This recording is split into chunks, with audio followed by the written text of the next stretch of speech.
Ayo, what is up, everyone? Today we're talking more about Captain Marvel on AKAPAD's Audio Audacity Podcast, episode 202. Let's do this.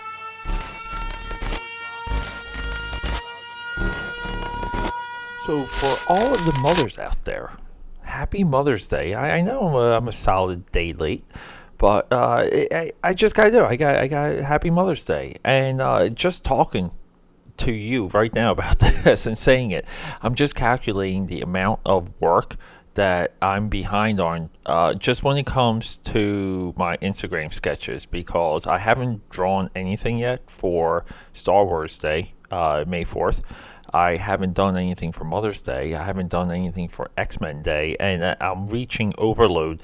And I'm immensely behind on YouTube progress. So it's been manic, but we have made further moves for my Indiegogo comic book, and right now, I guess I'll maybe reveal the title for the book. The title for my Indiegogo is going to be called Trial by Fire, and it's based on a old comic that I created when I was in high school in 1996 and 1997. Those were my active years for the book, and I'm finally bringing it to life in with the print means that I had at the time. So it's just me essentially completing a project, and oh my god, I love it so much. But look, if you're new here, thank you so much for joining me. I'm Peter A. DeLuca. I'm your lifelong geek, nerd, pop culture fanatic, opinionated a-hole, very passionate about everything that's going on within the geek community, just when it comes even the history, production, progress, all of that stuff, even the culture war that is tearing through entertainment now. I'm not sure what bastion is left that the culture war hasn't invaded. I would say potentially streaming and network television, but like maybe, yeah, because Netflix and network television is not too woke. Not saying that there's nothing wrong with being woke. I'm a little bit woke myself. I woke up today about 3:30. It's nearly 8 a.m. now. And it took me this long just to kind of prepare, because I had so much file management to do. I literally sat down for hours and did nothing but move files and clear out space or clean up space on memory cards and my portable hard drives. I walk around every single day with 3 giant memory cards and 3 giant hard drives, and I am rapidly losing space on the hard drives, and each one is over a terabyte. So yeah, we're productive here at the AKAPAD Media Empire, and we just keep going. But look, let's touch on the AKAPAD Audio Audacity real quick. Quick little update. Mark is kind of back in the picture. Him and I are going back and forth. And which is great, because it just brings me a little bit of relief knowing that he is, he's still out there, and he's, just doing things. And would I like it if Mark was in a position to do more? When I say that with like a caveat, because I think deep down he wants to do it all. And I think emotionally, I think on a brain chemical sense, he can't. And I believe in life restraints, he can't. And hey, look, we all have adversity, we all have trouble. It's not like I don't have sympathy for that. But I believe I also have the fix. And the fix sometimes is to tough it up and to do things. That's all you gotta do. If you don't like your weight, go to the gym. If you don't like what you're eating, buy a salad, and make that decision right away. Don't wait for some life event. Don't say, oh, I'm going to start after Thanksgiving. No, you start now. You want to be smarter? Bookstores, boom. There's nothing cheaper than a book, and there's nothing more satisfying than reading one. So, with that being said, I haven't branched out to any other contributors yet, because the AKAPAD Audio Audacity podcast I'm still formulating it. I still just want to hit the ground running, and I'm trying to hit the ground running, and I'm just trying to figure out some of the angles for this, some of the definition. But I'm liking it already. I'm liking it now. I've been doing so much work on my website at akapad.com, making the previous Dream Warrior episodes searchable and organizing them and tagging them so that they would populate within searches. It's a ton of work, but holy crap, it is so much fun. Even now, like if you go in and you type in like X-Men, you get X-Men things populating, and that just spins my head, and I love it so much. But yeah, so look, the rest of the world right now is just flipping out over Game of Thrones. I've been watching this final season, pretty much, full knowledge of just about all the events that led into this season. I skipped about 3 seasons, and I don't know. It's not, I guess for this past episode 4 or 5, right? Was it episode 5 already? The bell has rung for me. I mean, it just is not very entertaining. And I'm watching this, and I'm just saying to myself, I just rather watch the Lord of the Ring movies at any point, especially if they're the extended cuts, because I adore every frame of the extended cuts. They just fire my imagination whenever they're on. It's always been the case with Lord of the Rings, and I don't think that's ever going to change. Predictions for how GOT and Game of Thrones is going to wrap up. Okay, no one is going to get the throne. I've been saying this for a little bit now. No one's going to get the throne. So there, it's on record. And that potentially might be my next YouTube video. So anyone that listens, that's your sneak preview. And this is why we subscribe to me on all platforms, on Twitter, Instagram, Facebook, everywhere, YouTube. Just search AKAPAD, I come up. On Instagram, it's AKAPAD13, which is more drawing focus. And for any artists out there, I put a lot of tips out there for you to pick up. So that's your podcast, that's your Game of Thrones, and that's a little bit of your Peter updates. But getting back to Captain Marvel, and why am I spending so much time? I did about three or four YouTube videos on Captain Marvel. I just did the previous podcast, episode 201, on Captain Marvel.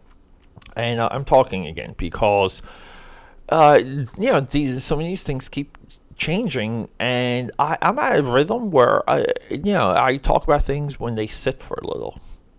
I am not subscribed to the reactionary content machine that is everyone else, because I don't view that as sustainable, and I don't view that as long term, because your boy here, aka Pad, I am in this game for a long time. I mean, come on, we got 200 episodes deep on this boy. So there's been some backlash on some of these communities within communities now. The SJW community splintered off and petitioned for Brie Larson to be removed from Captain Marvel because she's not diverse enough. Is this the snake eating its own tail? It is. Is it political, or is there like something true behind the request and almost the splintering of the community that backed and lifted up Brie Larson into this role, and which overflowed and spilled into the general audience? I don't want to say it's political, because I don't know what political gain there would be other than for crying for something, which is not a political action. It's crying for something has nothing to do with politics. Now, I'm not saying there's times where human rights and civil liberties were violated and people cried. Yes, that has merit, but we look at these things case by case. And a lot of this, like I kind of want to say, I feel like Brie Larson and the Marvel Studios brought it onto themselves. They brought it onto themselves, and by that, look, and I try and make definitions and make statements as I go along to be clear. See, and when I say that, I mean that Marvel Studios was comfortable. It seemed like they were, with Brie Larson kind of running her mouth during the promotion of Captain Marvel and later Avengers Endgame, where she would say things like she's the most powerful. So I'm not sure if she said it, but definitely like leaned towards killing Thanos. Where even her and Chris Hemsworth get into a little back and forth, and I'm sure they're just maybe like press junket woos type of thing. But he makes a comment that Captain Marvel's not as powerful as Thor. And based on the movies, that is 100% true. Thor is easily the most powerful on the battlefield. I feel like in Avengers Endgame, they depowered even the 2014 Thanos that came back through time. They depowered that version of Thanos. So the people will have a chance because, again, based on what we know of Thanos' power from the first scene in Avengers Infinity War, it's like he is all powerful, he is nearly godlike, and he has the wisdom of such. And I'm telling you, that's really why Thanos is a inspirational character within comics, and I would say within Infinity War, through and through, because he, at his core, he seeked knowledge, and that knowledge transformed him. And I just feel like that's a life lesson we can all walk away with. We always have a book. We always have a lecture, an audio book. Now, audiobooks are so accessible today, okay? It's unbelievable. But we have all these things that are resources that can open up knowledge for us. And it doesn't mean we become that. We seek knowledge because there's a path that we're on, and it can lead to other things, and that's what we pursue. We don't pursue the pun intended, the end game. We pursue and maintain the journey, and we expect the journey to deliver us to a destination. This is why the Thanos character always resonated. His standout for me is always going to be Thanos' quest. This was a 2-issue prestige miniseries that came out during his appearances in Silver Surfer, leading into the Infinity War 6-issue miniseries, or Infinity Gauntlet 6-issue miniseries. So you kind of had a Marvel Cosmic in the 90s. You had to juggle. Like, it was essentially Silver Surfer, but you kind of had to juggle this miniseries, what was happening in Silver Surfer, and any other supplemental book that came out, because even at the time, they were building up Thanos, and they were building up even Adam Warlock by releasing reprints and Warlock miniseries. So there was a lot to juggle, but there was no prime avenue to release everything, and Marvel was just going with the wave, and but for whatever reason, and I don't know the logistics behind it, but this Thanos story didn't end up in Silver Surfer. It ended up as its own thing. And in Thanos' quest, he is fighting things. He's essentially killing people to get the stones, but he is seeking knowledge, and it's fantastic. So look, anyone being able to compete with Thanos, even in the MCU, especially when he collects the gems, and he knows as much as he does, you cannot defeat him. You have to go through this other venue. So that was like a lot of the initial backlash when Brie Larson started to run her mouth and kind of make statements, and the Russo brothers weren't very helpful, and Kevin Feige wasn't really helpful on the power level, and it literally drove people nuts, because people just didn't want her to come in as like a last minute knockout punch for Thanos. People wanted to see Thanos defeated, and I hate to say it, I think a lot of what would have worked better than silly time travel is that if Thanos was defeated through knowledge rather than through might and through fight. So along the way, this Captain Marvel character gets elevated. Marvel has spent years outside of the comics, outside the movies, to focus on Captain Marvel in the comics, where they're constantly trying to tweak the character and reboot the character to get something to date. There's been about 9 Captain Marvel series that have all been canceled. Or I believe that the 9th right now is up to issue 5 or 6. So 8 have been canceled. We're on number 9. And many people feel 10 is on the horizon. And what does this say? This says that there is no inherent core to that character. That character isn't figured out, and the character isn't streamlined. And we have to wait, because this is the herding process of comics. You can't force it.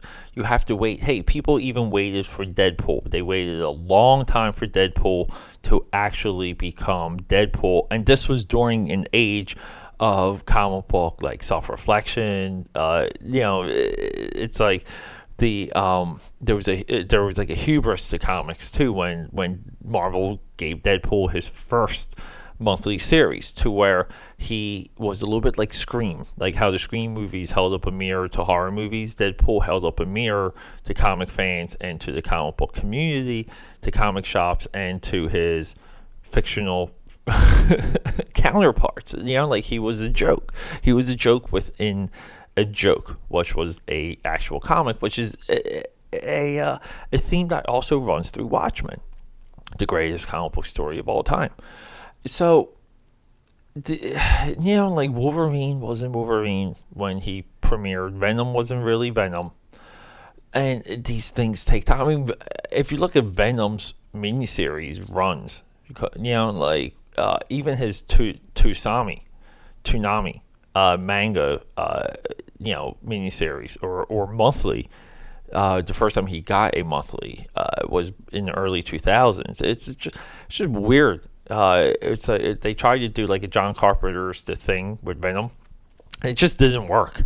But it takes a long time, and Marvel Comics is just anxious to get Captain Marvel to the point where they can put Captain Marvel in the middle of a universe poster, or like a company promo poster, and they can put Captain Marvel front and center and have people really be excited and recognize the character. Now, I will say this. Side note, I was working outside of Starbucks on Saturday, waiting for my workout partner to pop in. And I was there for about 90 minutes, and because I had a lot of work to do. And during this time, I saw a grown man walk across the street with a Captain Marvel backpack. And the backpack just looks cool, because I will tell you, I love the colors and I love the design for the Brie Larson Captain Marvel. Fantastic. And then I saw, like a little bit after that, I saw a little girl walking with a Captain Marvel McDonald's toy. And I was like, holy crap, like, is it happening? Am I off? I 100% very well could be off on the way I'm reading this. Is Captain Marvel hitting on everything but the comics? I would agree with that. I would say yes. But is it critical for Captain Marvel to have success within the comics? I would also say yes to that. And I get Marvel trying to sell a product and trying to say things, but they never really did this for Guardians of the Galaxy. Guardians of the Galaxy really never had a standing comic book series. It's just really, people just aren't interested in Guardians as a comic series, as even with the movies. They're just not. I think Captain Marvel is the same situation, and I think both of those characters work better appearing in other people's books. Like even putting Captain Marvel a little brighter within the Avengers comics, I'm fine with that. I like super high powered teams. And any character that is low powered, like Hawkeye or the Dark Knight, I just don't believe belong on superpowered teams. Like they belong in vigilante, like patrol squads or something. I tune out when the Dark Knight is on Justice League. I just don't like it. It just doesn't resonate with me. Like I just start asking myself questions, and I'm not saying there's not cool moments associated with all that, but it just doesn't get me going. So with all of this, like the Captain Marvel controversy just continued. People were upset with how Captain Marvel was being portrayed. Like her runtime within Avengers Endgame. A lot of people unhappy with that. And look, I there's sympathy here because I know a little bit of the disappointment of not seeing your dude, or your gal get their spot, because I felt that way when it came to Shatterstar in Deadpool 2. They literally used that character, that likeness, even his origin, his backstory, just as a joke. And I'm just like, wow, wasted opportunity. They could have just made up a character. They could have just made up anyone. But they know what happens on the internet when people see stuff like that. When they see someone say, I'm Shatterstar in the trailers, they know what people will do, and that's a part of their advertising now. It's super intelligent, and sometimes it does backfire. And this turn that we're seeing on Brie Larson, that it already looks like it's not sticking, but it does raise a bigger issue when it comes to the future of the MCU.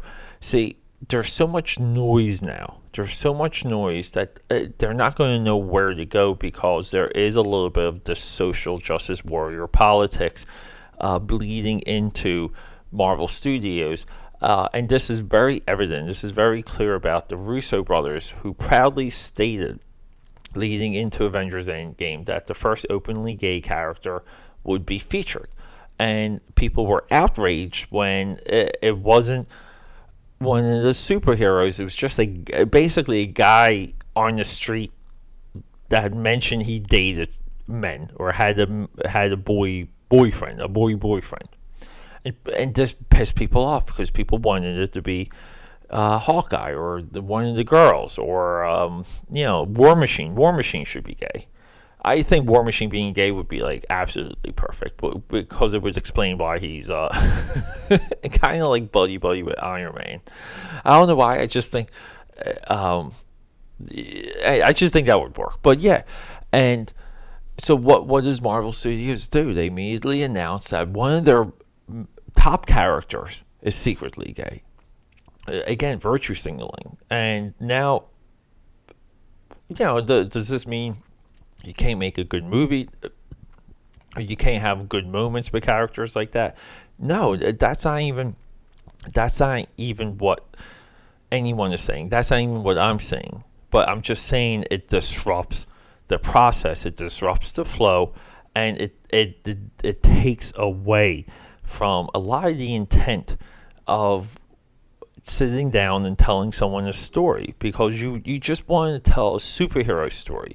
You don't want this stuff involved. You don't want to think about representation. Superheroes are superheroes, and they're not these other things. And Captain Marvel somewhat represents the crumbling of that, the first fractures of that. And I'm so curious to see of how Marvel Studios handles Captain Marvel moving forward. And look, if you're looking for this definite stance, if you're looking for some flag waving anthem, that's not a lot of what this podcast is about. This podcast is, a lot of it is, hey, look, we can acknowledge both sides. All sides often have points. We have to look at these points, and we have to analyze them, and we have to let time pass, because things move too quick right now, and people are just getting hurt, and things are just being confused on. Very confused, because even I think the traction around the Bumblebee movie was way too quick. too many people said that was like a good thing, and you look back and it's like everything everyone loves about that movie is in the first 5 minutes, and it really doesn't go back to it, and no one recognizes that it is still the extension and the Michael Bay origin of the Transformers. Okay, so they just redid the flashbacks, which so many of the Transformer movies previously began with flashbacks. It's no better than any of the Michael Bay movies, and it doesn't even feel like it's in the 80s, even with the soundtrack. And people just like were too quick for it not to be a Michael Bay movie and for it not to stink, and all of a sudden it's the best one ever. Things move way too quick. This Captain Marvel stuff is only going to continue when it comes to reaction. Wait until the digital comes out. Wait until the DVD comes out for Captain Marvel, and it will kick back up. Wait until Brie Larson until she has to promote something else, and it will come back up. This is far, far, far, far from over, because the character is intertwined with Brie Larson, and she understands that, and she's using it to this point, to right now, to her advantage, while splitting the audience, which is long term what Star Wars did, and it just didn't work. We saw that with Solo, and we're seeing it with the anticipation for Episode 9.